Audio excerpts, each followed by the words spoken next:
We are all drowning in weakness. Drowning in weakness and unseriousness.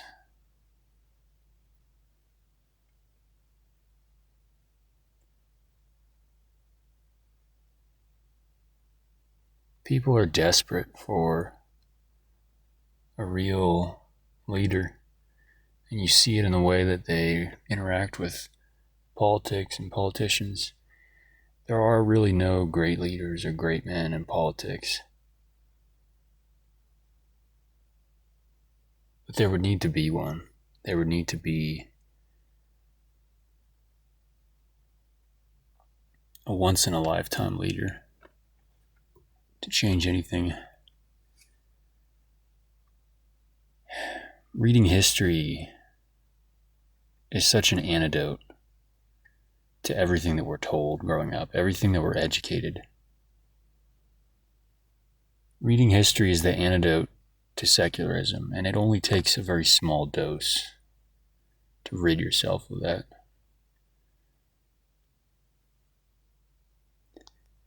The great man theory of history is not a theory, it's just very obvious to anyone who reads history.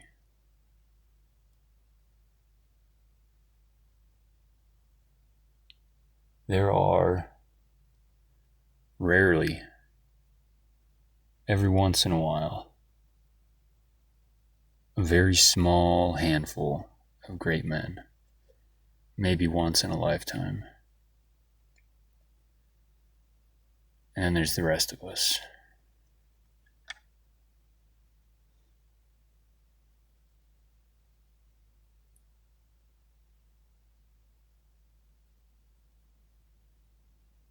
It may be that a great man can be created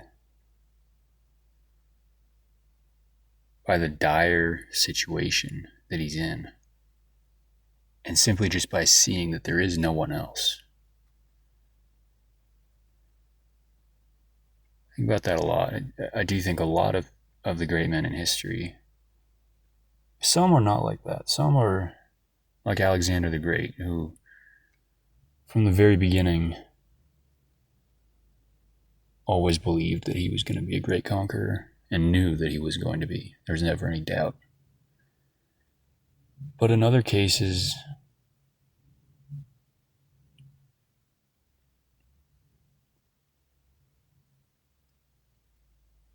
a man will come along and just see that there is no one else. No one else is coming to save you. No one else is coming to save your people, your civilization. What are you going to do about it?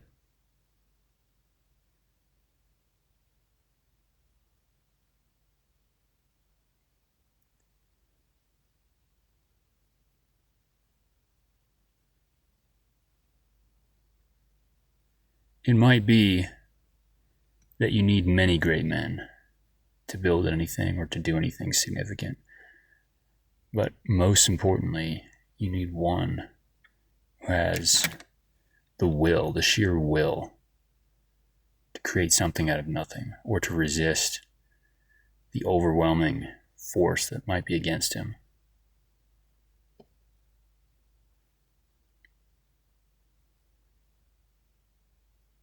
That's what's rare.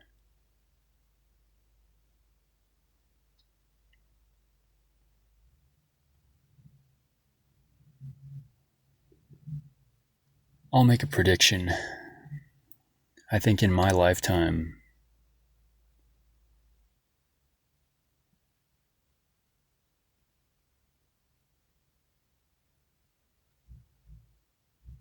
there will be either one or a small handful of great leaders. And who knows what the outcome of that will be. But it's very plausible that there could be a huge conflict in the coming decades. The founding narrative of post-war America is completely falling apart. And it was always sort of duct taped together with unsound materials, but if you tell generations and generations and generations of people to believe something over and over and over again, and that they have to believe it, and that their being a virtuous and good person is dependent on them believing that thing first and foremost, then you will have a population that is completely with you in that ideology. And that is what we have with respect to liberalism or secularism.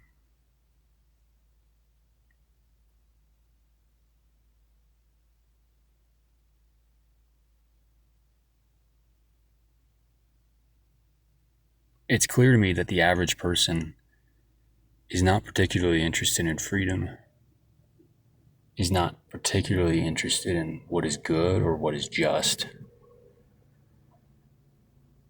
The average person is only interested in those things if and when they are following a leader who is committed to those things and who leads by example.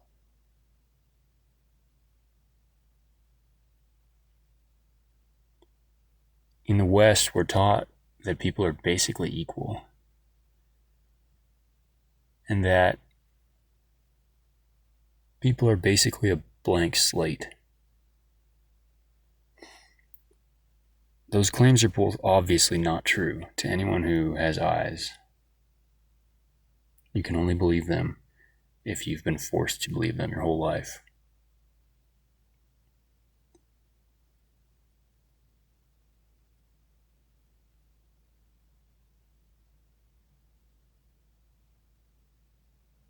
It is in human nature to follow a leader, I think.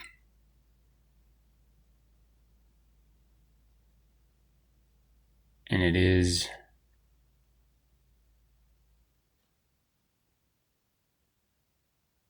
a tragic statement about our civilization today,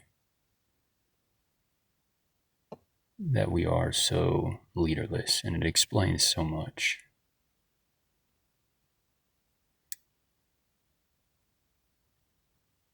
People are hungry or thirsty for a real leader.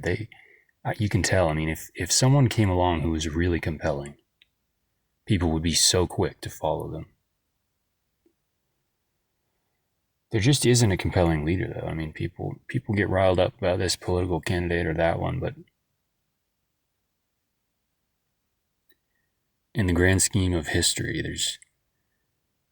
there's probably not anyone alive today who's ready to do what needs to be done, and who has the leadership ability to rouse people in the way that they need to be. I don't think people are inherently bad. I just think the biblical analogy is correct after all these years. The biblical analogy of the shepherd and sheep. The sheep are not bad. It's just that without a shepherd, you cannot expect them to guide themselves.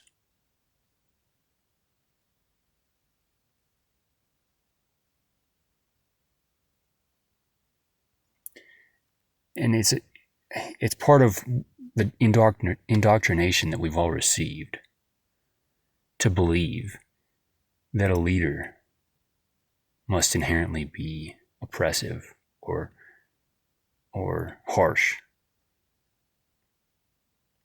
People in the West hate the idea of a king,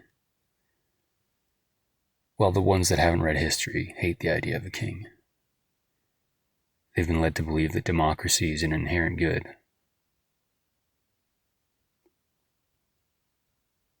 And that kings are inherently bad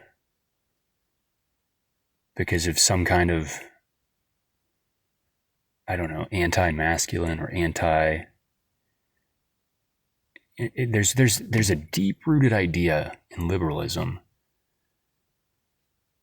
that no one man has the capacity to lead. I don't think that's true.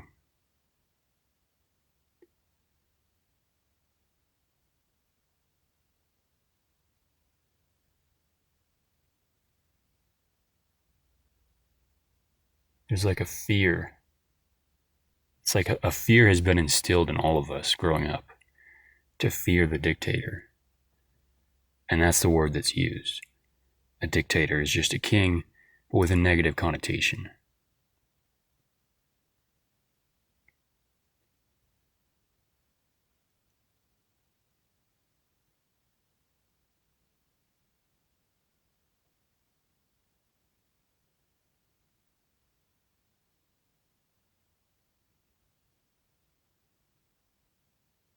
But all this talk about democracy and liberalism, it would all go by the wayside so quickly if the right leader came along and gave people something righteous to believe in. Because truth can be sensed subconsciously. That's the power in all this. In a society devoid of truth, it's a truth desert. Civilization today is a truth desert. There is rarely will you find any truth in anything that's said in public. But in that wasteland, it becomes by definition fertile ground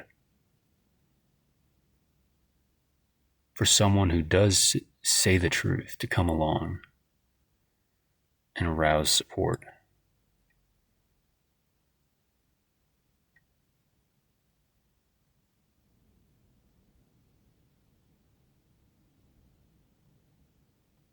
That person will have to be so competent and skilled in so many things and so wise. But the trajectory that I'm starting to see is that this is going to happen one way or another. And so if the great leader is out there, he listens to this, at a certain point, he may have no choice, even if he didn't want to lead, but to take up leadership. Because if he doesn't, someone else will. And the someone else may or may not be what the people need. The true leader will step in not because he wants to, but because there is no one else.